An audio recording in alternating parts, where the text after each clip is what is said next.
Hello, I'm Michael Horowitz, Inspector General for the U.S. Department of Justice. Today we released a joint report with the State Department Office of the Inspector General examining the responses of the Drug Enforcement Administration and the State Department to 3 deadly force incidents that occurred in Honduras in 2012. All 3 incidents took place in connection with a joint U.S.-Honduran counter-narcotics operation known as Operation Anvil. We identified significant concerns with the actions of officials from both departments before and after all 3 of these incidents. Many of our findings concern an encounter on May 11, 2012 that took place on a river between a small canoe transporting 2 Honduran law enforcement officers and a DEA agent, and a larger boat carrying approximately 16 people. The Honduran officers and DEA agent were transporting a large amount of seized cocaine when the 2 boats made contact. Honduran officers in the canoe and on a nearby helicopter discharged their firearms, killing 4 passengers and injuring 4 others.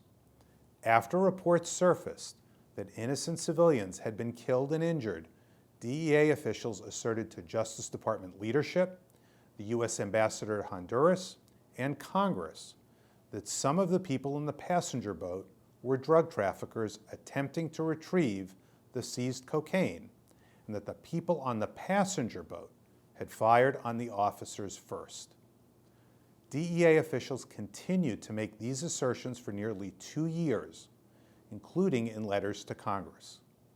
However, our review found no evidence to corroborate these assertions.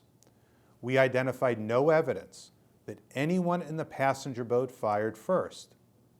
In fact, we found that the evidence, which was available to the DEA at the time, raises serious questions about whether there was any gunfire from the passenger boat.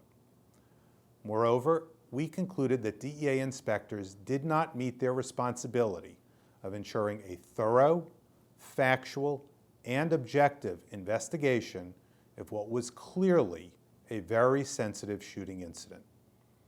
We found that the DEA shooting reviews of the 2 subsequent deadly force incidents in Honduras, which took place in June and July 2012, were more thorough, although flaws remained.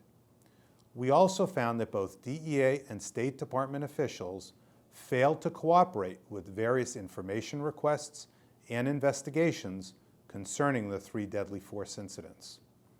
This included a lack of cooperation with investigations authorized by the U.S. Ambassador to Honduras, and also the provision of incomplete and inaccurate information to Congress and to the public regarding these incidents. These are just a few of the findings in today's report. To learn more and to see our 8 recommendations, please visit our websites, oig.justice.gov and oig.state.gov. Thank you for joining us.